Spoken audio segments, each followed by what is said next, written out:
ಏಕಾದಶಿ ಏಕಾದಶಿ ಏಕಾದಶಿ ವರ್ಷದಲ್ಲಿ 24 ಏಕಾದಶಿ, ತಿಂಗಳಲ್ಲಿ 2 ಏಕಾದಶಿಯನ್ನು ಆಚರಣೆ ಮಾಡುವಂತಹ ನಾವು ನೀವು ಎಲ್ಲರಿಗೂ ಈ ಏಕಾದಶಿ ಅಂದರೆ ಏನು ಅನ್ನೋದ್ರ ಬಗ್ಗೆ ಗೊಂದಲ ಇದ್ದೇ ಇರಬಹುದು. ಕೆಲವರಿಗೆ ಈ ಬಗ್ಗೆ ತಿಳಿದು ಇರಬಹುದು. ಏನಾದ್ರಾಗಲಿ ಈ ಏಕಾದಶಿ ಅಂದರೆ ಯಾರು ಅನ್ನೋದು ಎಷ್ಟೋ ಜನಕ್ಕೆ ತಿಳಿಯದ ವಿಷಯ. ಹಾಗಾದರೆ ಬನ್ನಿ ಸ್ನೇಹಿತರೆ, ಇವತ್ತಿನ ವಿಡಿಯೋದಲ್ಲಿ ಏಕಾದಶಿ ಅನ್ನುವ ಹೆಸರು ಏತಕ್ಕೆ ಬಂತು, ಯಾರು ಈ ಏಕಾದಶಿ ಅನ್ನೋದನ್ನು ತಿಳಿದುಕೊಳ್ಳೋಣ. ಸತ್ಯಯುಗದಲ್ಲಿ ಮುರಾ ಎಂಬ ಘೋರ ರಾಕ್ಷಸನೊಬ್ಬನಿದ್ದ. ಯಾವಾಗಲೂ ಕೋಪದಿಂದ ತುಂಬಿ ತುಳುಕುತ್ತಿದ್ದ. ದೇವತೆಗಳನ್ನು ಭಯಭೀತಗೊಳಿಸ್ತಾ ಇದ್ದ. ಎಲ್ಲ ದೇವಾನುದೇವತೆಗಳನ್ನು ಸೋಲಿಸಿ ಅವರನ್ನೆಲ್ಲ ತನ್ನ ನಿಯಂತ್ರಣಕ್ಕೆ ತೆಗೆದುಕೊಂಡು ಬಂದ. ಆದರೆ ದೇವಾನುದೇವತೆಗಳೆಲ್ಲ ಸೇರಿ ಶಿವನ ಬಳಿ ಹೋಗ್ತಾರೆ. ಶಿವನು ಮಹಾವಿಷ್ಣುವನ್ನ ಪ್ರಾರ್ಥಿಸುವಂತೆ ಹೇಳ್ತಾನೆ. ಹೀಗಾಗಿ ದೇವಾನುದೇವತೆಗಳು ವಿಷ್ಣುವಿನ ಬಳಿ ಹೋಗಿ ಸಹಾಯಕ್ಕಾಗಿ ಯಾಚಿಸ್ತಾರೆ.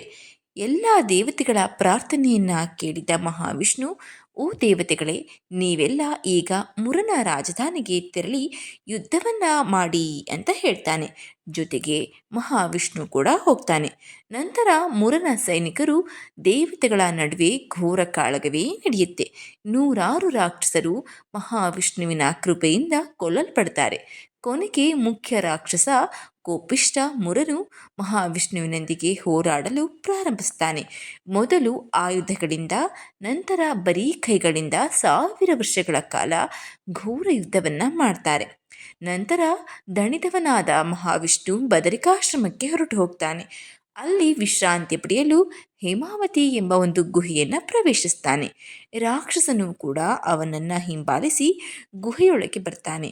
ಆದರೆ ಮಹಾವಿಷ್ಣು ನಿದ್ರಿಸುತ್ತಿರುವುದನ್ನು ನೋಡಿ ಅವನ ಮನಸ್ಸಿನಲ್ಲಿ ಒಂದು ಯೋಚನೆ ಬರಲು ಪ್ರಾರಂಭಿಸುತ್ತೆ. ಇಂದು ನಾನು ಎಲ್ಲ ರಾಕ್ಷಸರನ್ನ ಸಂಹರಿಸುವ ಈ ಹರಿಯನ್ನೇ ಕೊಲ್ಲುತ್ತೇನೆ ಎಂದು. ದುಷ್ಟ ರಾಕ್ಷಸ ಮುರನು ಈ ರೀತಿ ಯೋಚಿಸುತ್ತಿರುವಾಗ ವಿಷ್ಣುವಿನ ದೇಹದಿಂದ ಒಂದು ಚಿಕ್ಕ ಹುಡುಗಿ ಕಾಣಿಸಿಕೊಳ್ತಾಳೆ. ಅವಳು ತುಂಬ ಪ್ರಕಾಶಮಾನವಾದ ಮೈಬಣ್ಣವನ್ನು ಹೊಂದಿರ್ತಾಳೆ. ಮುರನು ಮತ್ತು ಆ ಚಿಕ್ಕ ಹುಡುಗಿ ಯುದ್ಧವನ್ನು ಮಾಡಲು ಪ್ರಾರಂಭಿಸ್ತಾರೆ. ಅವಳು ತನ್ನೊಂದಿಗೆ ನಿಲ್ಲದೆ ಹೋರಾಡುತ್ತಾ ಇರುವುದನ್ನು ನೋಡಿ ಆ ರಾಕ್ಷಸ ಆಶ್ಚರ್ಯಚಕಿತನಾಗ್ತಾನೆ. ಆಗ ರಾಕ್ಷಸ ರಾಜ ಹೇಳ್ತಾನೆ, ನನ್ನ ಮೇಲೆ ಸಿಡಿಲು ಬೀಳುವಂತೆ ಇಷ್ಟು ಶಕ್ತಿಶಾಲಿಯಾಗಿ ಹೋರಾಡುತ್ತಿರುವ ಈ ಕೋಪಗೊಂಡ ಭಯಂಕರ ಹುಡುಗಿಯನ್ನು ಯಾರು ಸೃಷ್ಟಿಸಿದ್ರು? ಹೀಗೆ ಹೇಳಿದ ನಂತರ ರಾಕ್ಷಸನು ಆ ಹುಡುಗಿಯ ಜೊತೆ ಹೋರಾಡ್ತಲೇ ಇರ್ತಾನೆ. ಇದ್ದಕ್ಕಿದ್ದಂತೆ ಪ್ರಕಾಶಮಾನವಾದ ದೇವತೆ ಮುರನ ಎಲ್ಲ ಆಯುಧಗಳನ್ನು ಚೂರು ಚೂರು ಮಾಡಿದ್ದಾಳೆ.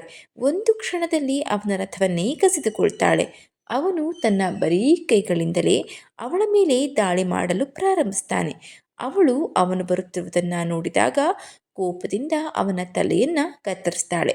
ಹೀಗೆ ರಾಕ್ಷಸನು ತಕ್ಷಣವೇ ನೆಲಕ್ಕೆ ಬಿದ್ದು ಯಮರಾಜನ ನಿವಾಸಕ್ಕೆ ಹೋಗ್ತಾನೆ. ಆಗ ಪರಮಾತ್ಮನು ಎಚ್ಚರಗೊಂಡು ನನ್ನ ಮುಂದೆ ಸತ್ತ ರಾಕ್ಷಸನನ್ನು ಕಂಡು ಈ ಕನ್ಯೆಯು ಕೈ ಜೋಡಿಸಿ ಅವನಿಗೆ ನಮಸ್ಕರಿಸ್ತಾ ಇರೋದನ್ನು ನೋಡ್ತಾನೆ. ಆ ಹುಡುಗಿಯನ್ನ ನೋಡಿ ಪ್ರಸನ್ನನಾದ ಭಗವಂತನು ಅವಳಿಗೆ ಒಂದು ವರವನ್ನು ಕೊಡ್ತಾನೆ. ಆಗ ಆ ಕನ್ಯೆ ಹೇಳ್ತಾಳೆ, ಓ ಭಗವಂತ, ನೀನು ನನ್ನ ಬಗ್ಗೆ ಸಂತುಷ್ಟನಾಗಿದ್ದರೆ ನನಗೆ ವರವನ್ನು ನೀಡಲು ಬಯಸಿದ್ದರೆ ಈ ದಿನ ಉಪವಾಸವನ್ನು ಮಾಡುವ ವ್ಯಕ್ತಿಯನ್ನು ದೊಡ್ಡ ಪಾಪಗಳಿಂದ ಮುಕ್ತಿಗೊಳಿಸುವ ಶಕ್ತಿಯನ್ನು ಕೊಡು. ಉಪವಾಸ ಮಾಡುವವನಿಗೆ ಸಿಗುವ ಅರ್ಧದಷ್ಟು ಪುಣ್ಯ ಫಲವು ಸಂಜೆ ಮಾತ್ರ ತಿನ್ನುವವನಿಗೆ ಸೇರಲಿ ಮತ್ತು ಈ ಪುಣ್ಯ ಫಲದ ಅರ್ಧದಷ್ಟು ಮಧ್ಯಾಹ್ನ ಮಾತ್ರ ತಿನ್ನುವವನಿಗೆ ಸಿಗಲಿ ಎಂದು ಬಯಸ್ತೇನೆ. ಅಲ್ಲದೆ ನನ್ನ ಆವಿರ್ಭಾವದ ದಿನದಂದು ಕಟ್ಟುನಿಟ್ಟಾಗಿ ಸಂಪೂರ್ಣ ಉಪವಾಸವನ್ನು ಆಚರಿಸುವವರು ನಿಯಂತ್ರಿತ ಇಂದ್ರಿಯಗಳೊಂದಿಗೆ ಈ ಜಗತ್ತಿನಲ್ಲಿ ಎಲ್ಲ ರೀತಿಯ ಸುಖವನ್ನು ಅನುಭವಿಸಿದ ನಂತರ 100 ಕಲ್ಪಗಳ ಕಾಲ ವಿಷ್ಣುವಿನ ನಿವಾಸಕ್ಕೆ ಹೋಗುವಂತೆ ಅನುಗ್ರಹಿಸು. ನಾನು ನಿನ್ನ ಕರುಣೆಯಿಂದ ಈ ವರವನ್ನು ಪಡೆಯಲು ಇಚ್ಛಿಸ್ತೀನಿ ಅಂತ ಕೇಳಿಕೊಳ್ತಾಳೆ. ಹಾಗೆ ಒಬ್ಬ ವ್ಯಕ್ತಿ ಸಂಪೂರ್ಣ ಉಪವಾಸವನ್ನು ಆಚರಿಸಲಿ, ಸಂಜೆ ಮಾತ್ರ ಊಟವನ್ನು ತಿನ್ನಲಿ ಅಥವಾ ಮಧ್ಯಾಹ್ನ ಮಾತ್ರ ತಿನ್ನಲಿ, ದಯವಿಟ್ಟು ಅವರಿಗೆ ಧಾರ್ಮಿಕ ಮನೋಭಾವ, ಸಂಪತ್ತು ಮತ್ತು ಮುಕ್ತಿಯನ್ನು ನೀಡುವಂತನಾಗು ಅಂತ ಕೇಳಿಕೊಳ್ತಾಳೆ ಆ ಹುಡುಗಿ. ಆ ಹುಡುಗಿಯನ್ನೇ ಏಕಾದಶಿ ಅಂತ ಕರೆಯಲಾಗುತ್ತೆ. ಪರಮಾತ್ಮ ಪರಮಪುರುಷ ಓ ಪರಮಭಕ್ತೆ, ನೀನು ಬೇಡಿಕೊಂಡಿದ್ದೆಲ್ಲವೂ ನೆರವೇರುತ್ತೆ. ಈ ಲೋಕದಲ್ಲಿರುವ ನನ್ನ ಎಲ್ಲ ಭಕ್ತರು ನಿನ್ನ ಈ ದಿನದಂದು ಖಂಡಿತವಾಗಿ ಉಪವಾಸ ಮಾಡ್ತಾರೆ. ಹೀಗೆ ಅವರು ಮೂರೂ ಲೋಕಗಳಲ್ಲಿ ಪ್ರಸಿದ್ಧರಾಗ್ತಾರೆ. ಅಂತಿಮವಾಗಿ ನನ್ನೊಂದಿಗೆ ನನ್ನ ನಿವಾಸದಲ್ಲಿ ನೆಲೆಸ್ತಾರೆ. ನನ್ನ ಅಲೌಕಿಕ ಶಕ್ತಿಯಾದ ನೀನು ಕ್ಷೀಣಿಸುತ್ತಿರುವ ಚಂದ್ರನ 11ನೆಯ ದಿನದಂದು ಕಾಣಿಸಿಕೊಂಡಿರುವುದರಿಂದ ನಿನ್ನ ಹೆಸರು ಏಕಾದಶಿಯಾಗಿರಲಿ ಎಂದು ಮಹಾವಿಷ್ಣುವೇ ಆ ಹುಡುಗಿಗೆ ಹೆಸರನ್ನು ಇಡ್ತಾನೆ.